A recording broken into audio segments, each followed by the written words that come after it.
တင်ချိုင်းဘရင်အပိုင်း6တင်ချိုင်းတစ်ခုလုံးကစစ်တလင်းကြီးလိုဖြစ်နေပြီးလာရောင်ဖြော့ဖြော့အောက်မှာအလင်းနဲ့အမှောင်တိုက်ပွဲကြီးပောက်ကွဲနေတဲ့ဝိညာဉ်တွေအော်ဟစ်တန်အရေးဆိုးတွေရဲ့အမြည်တန်မြေကြီးကွဲတန်တွေပေါင်းပြီးလေထဲမှာကြောက်မက်ဖွယ်ဆူညံနေတယ်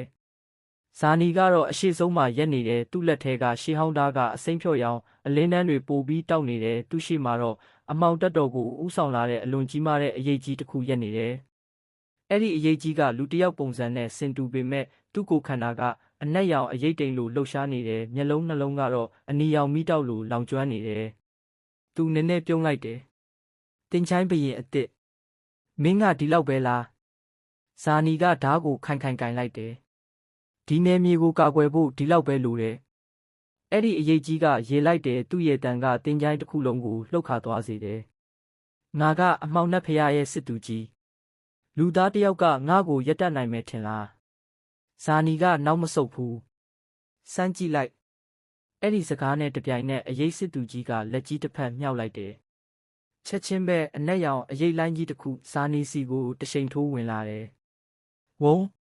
မြေကြီးကပြင်းပြင်းထန်ထန်ပေါက်ကွဲသွားတယ်ဇာနီကလှင်းမြန်စွာနောက်ကိုခုန်ဆုပ်လိုက်ပြီးဓားကိုလှဲ့ခုတ်လိုက်တယ်အစိမ်းရောင်အလင်းတန်းကြီးထွက်လာပြီးအရေးလိုင်းကိုဖျက်ပစ်လိုက်တယ်ဒါပေမဲ့အရေးစစ်သူကြီးကချက်ချင်းဇာနီရှိကိုလျှက်တစ်ပြက်ပေါ်လာတယ်။အရန်နေတယ်။သူ့လက်ကြီးကဇာနီကိုထိုးဖို့လှမ်းလာတယ်။ဒုံဇာနီမြေကြီးပေါ်ကိုပြင်းပြင်းထန်ထန်လွင့်ထွက်သွားတယ်။မြေကြီးပေါ်မှာကြောက်တုံးတွေကွဲထွက်သွားတယ်။ဝိညာဉ်တွေအော်ဟစ်သွားကြတယ်။တင်ချိုင်းဘရင်ဇာနီကမြေကြီးပေါ်မှာလက်ထောက်ပြီးဖြည်းဖြည်းထားလိုက်တဲ့သူ့နှက်ခမ်းနားမှာသွေးနည်းနည်းပေါ်လာတယ်။အရေးစစ်သူကြီးကနီးလာပြီးအေးဆက်စွာပြောလိုက်တယ်။ဒီလောက်နဲ့မင်းရဲ့စစ်ပွဲပြီးသွားပြီ။ဇာနီရဲ့မျက်လုံးထဲမှာမီးတောက်သလိုအမျက်ထွက်မှုပေါ်လာတယ်။မပြီးသေးဘူး။သူ့ဓားကိုမြေကြီးထဲထိုးလိုက်တယ်။ချက်ချင်းပဲမြေကြီးအောက်ကအစိမ်းရောင်အလင်းတန်းကြီးပေါက်ကွဲထွက်လာတယ်။တင်ချိုင်းတစ်ခုလုံးအလင်းရောင်နဲ့လင်းသွားတယ်။ဝိညာဉ်တွေအားလုံးတောက်ပလာကြတယ်။ဇာနီအော်လိုက်တယ်။ဝိညာဉ်တက်တော်ငါစွမ်းအားကိုပေးကြ။ဝိညာဉ်တွေထောင်ပေါင်းများစွာကအလင်းတန်းတွေဖြစ်ပြီးဇာနီရဲ့ကိုယ်ထဲကိုဝင်သွားကြတယ်။သူ့ကိုယ်ခန္ဓာကအလင်းတောက်လာတယ်။အရေးစစ်သူကြီးမျက်လုံးကျဲသွားတယ်။မဖြစ်နိုင်ဘူး။ဇာနီဖြည်းဖြည်းထလာတဲ့သူ့မျက်လုံးတွေကအစိမ်းရောင်အလင်းတောက်နေတယ်။ဒီနေရာမှာငါတယောက်တည်းမဟုတ်ဘူး။သူလျှက်တစ်ပြက်ရှေ့ကိုပျောက်သွားတယ်။နောက်တစ်စက္ကန့်မှာအရေးစစ်သူကြီးရှေ့မှာပေါ်လာတယ်။ရှက်ဓာတ်တစ်ချက်လှည့်ခုတ်လိုက်တယ်။အရေးစစ်သူကြီးရဲ့လက်တစ်ဖက်ကွဲထွက်သွားတယ်။အရေးစစ်သူကြီးအော်ဟစ်လိုက်တယ်။မင်းဒါပေမဲ့ဇာနီမရက်ဘူး။ရှက်ဓာအလင်းတန်းတွေစက်တိုက်ပောက်ကွဲထွက်လာတယ်။အရေးစစ်သူကြီးနောက်ကိုဆုတ်သွားရတယ်။ဒါပေမဲ့သူချက်ချင်းလက်နှစ်ဖက်မြောက်လိုက်တယ်။အမောင်ထုကြီးတင်ချိုင်းတစ်ခုလုံးကိုဖုံးလွှမ်းလာတယ်။ငါအစွမ်းကိုမင်းမသိသေးဘူး။အနက်ရောင်မီးတောက်ကြီးထွက်လာပြီးဇာနီကိုဝိုင်းပတ်လိုက်တယ်။အပူလိုင်းကြီးထွက်လာတယ်။ဝိညာဉ်တွေအများကြီးနောက်ကိုဆုတ်သွားကြတယ်။ဇာနီကအဲ့ဒီမီးတောက်အလယ်မှာရက်နေတယ်။သူ့မျက်လုံးတွေတောက်လာတယ်။ဒီနေရာက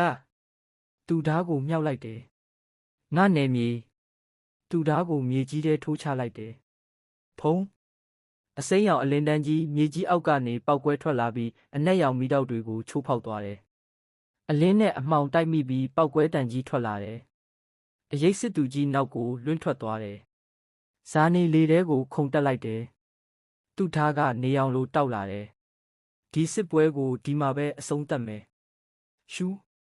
ဓားကိုအရေးစစ်သူကြီးစီဓာတ်ရိုက်ထိုးချလိုက်တယ်။အလင်းတန်းကြီးတစ်ခုပေါက်ကွဲထွက်လာတယ်။ဖုံး